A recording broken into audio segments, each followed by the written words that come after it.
Hi viewers, welcome to Thothas kitchen. இன்றைக்கி தோத்தாஸ் கிச்சனில் ரொம்பவே ஒரு இன்ட்ரெஸ்டிங்கான ரெசிபி தாங்க பார்க்க போகிறோம். ஆமாங்க, லாஸ்ட் வீக் நாங்கள் போன ட்ரிப்பில் இந்த டிஷ்ஷு வந்து ரொம்பவே என்னை லைக் பண்ணிடுச்சிங்க. அதாவது வந்து பார்த்திங்கன்னா taste wise, texture wise, oil இல்லை, எல்லாமே இல்லை, ரொம்பவே நல்லா இருந்துச்சு. இது வந்து பார்த்திங்கன்னா அவங்க பிரேக்ஃபாஸ்ட், லஞ்ச், டின்னர் எல்லாமே சாப்பிட்றாங்க. Usually evening tea with snacks ஆக மாதிரியும் இதை வந்து கன்சியூம் பண்ணுறாங்க. இது ஒரு பேர் வந்து பார்த்திங்கன்னா மேங்களூர் பன்னுன்னு சொல்கிறாங்க. வாங்க அது எப்படி செய்கிறதுன்னு பார்க்கலாம். மேங்களூர் பன் பார்த்திங்கன்னா ஒரு கைண்ட் ஆஃப் பூரி மாதிரி தாங்க, ஆனால் ஃபர்மெண்டேஷன் பண்ணி பண்ணுறதுங்க. ஆல்மோஸ்ட் ஒரு 8 hours ஃபர்மெண்டேஷன் இது ரொம்ப முக்கியங்க. ஆனால் தேவையான பொருட்கள்னு பார்த்திங்கன்னா ரொம்பவே வந்து மினிமம் இன்க்ரீடியன்ஸ் வச்சும் அது மாதிரி நம்ம ஹோமில் அவைலபிளாக இருக்கிற இன்க்ரீடியன்ஸ் வச்சு தான் நம்ம பண்ண போகிறோம். வாங்க எப்படி செய்கிறதுன்னு பார்க்கலாம். ஃபஸ்ட்டு வந்து ஒரு பவுல் எடுத்துங்க. அதில் வந்து பார்த்திங்கன்னா ஃபுல்லாக ரைப்டான பனானா எடுத்துக்கோங்க. அதாவது நல்ல பழுத்த பழமாக இருக்கிற பனானா எடுத்துக்கோங்க. நான் வந்து பார்த்திங்கன்னா ஒரு 400 grams ஆஃப் பனானா எடுத்துருக்கேங்க. அது கூட வந்து பார்த்திங்கன்னா 1 tablespoon of baking powder நான் ஆட் பண்ணுறேங்க. பேக்கிங் பவுடர் இல்லை பேக்கிங் சோடா எதனால் ஆட் பண்ணிக்கலாம் நீங்கள்.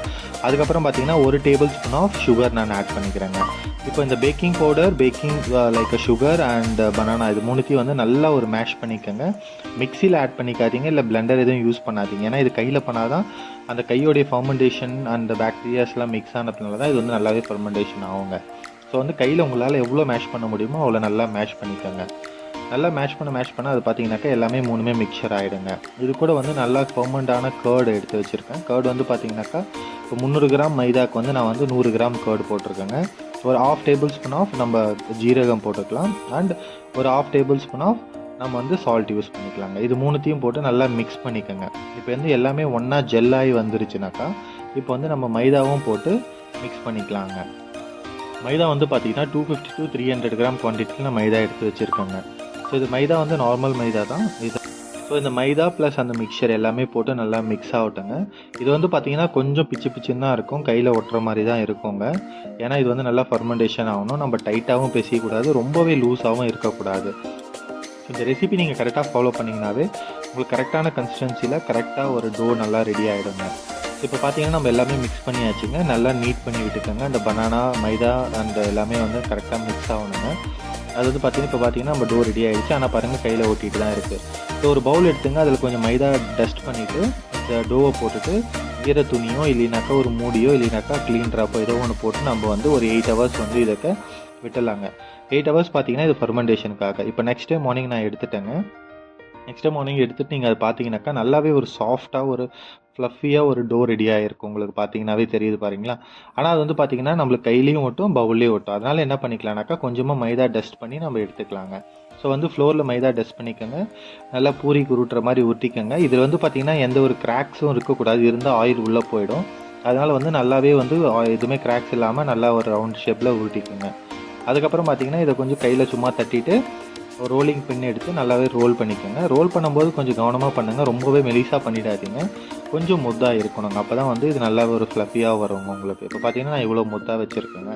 அது வந்து பார்த்திங்கன்னா ஸ்லோ ஃப்ளேமில் இருக்கிற ஆயிலில் தான் நான் குக் பண்ணுறேன்.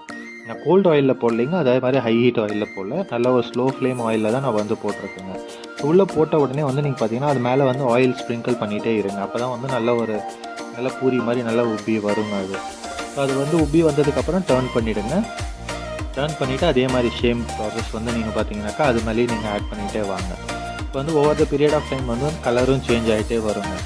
நீங்கள் பார்க்கலாம் நல்ல ஒரு கோல்டன் ப்ரௌன் கலரில் வந்து அது சேஞ்ச் ஆகிட்டு வருங்க. அது வரைக்கும் வந்து நம்ம ஆயிலில் வச்சுருக்கலாங்க.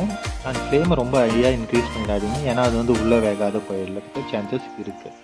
ஸோ இப்போ பார்த்தீங்கன்னாக்கா நம்மளுடைய மேங்களூர் பூரி வந்து நல்லாவே ரெடி ஆகிடுச்சுங்க. இந்த மேங்களூர் பூரி வந்து பார்த்தீங்கன்னாக்கா குட் கோ வித் உங்களுக்கு வந்து சாம்பார் கூடவும் கொடுக்கலாம், இல்லை சட்னி கூடவும் கொடுக்கலாம், இல்லை அப்படியே கூட நீங்கள் சாப்பிட்றதுனா கூட சாப்பிட்லாம். அது வந்து நல்லாவே இருக்குங்க. இப்போ நம்ம மேங்களூர் பூரி வந்து நல்ல ஒரு கோல்டன் ப்ரௌன் கலரில் ரெடி ஆகிடுச்சு. இப்போ இதை எடுத்து நம்ம வந்து சர்வ் பண்ணிக்கலாம் வாங்க. அண்ட் பபுள்ஸும் பார்த்தீங்கன்னாக்கா நின்றுடுச்சு. இப்போ இது மாதிரி இருந்தாக்கா பபுள்ஸ் நின்றுட்டாக்கா நம்ம வந்து ரெடி ஆகிடுச்சுன்னு அர்த்தங்க. வாங்க இது வந்து நம்ம சர்வ் பண்ணுறதுக்கு வந்து நான் இன்றைக்கி வந்து கோகோனட் சட்னி கூட வச்சுருக்கேங்க. ஸோ இதை ட்ரை பண்ணிவிட்டு எப்படி இருந்துச்சுன்னு சொல்லி உங்கள் கமெண்ட்ஸ் கொடுங்க. இந்த ரெசிபியும் நான் உங்களுக்கு ஆட் பண்ணியிருக்கேன். இதே ப்ராப்பர் ப்ரொசிஷனில் நீங்கள் போட்டிங்கனாவே நல்லபடியாக உங்களுக்கு வருங்க. எப்படி வந்துச்சு என்னன்னு சொல்லிட்டு கமெண்ட் பாக்ஸில் கமெண்ட் பண்ணுங்கள். முடிஞ்சால் ஃபோட்டோஸையும் ஷேர் பண்ணுங்கள். Thank you so much for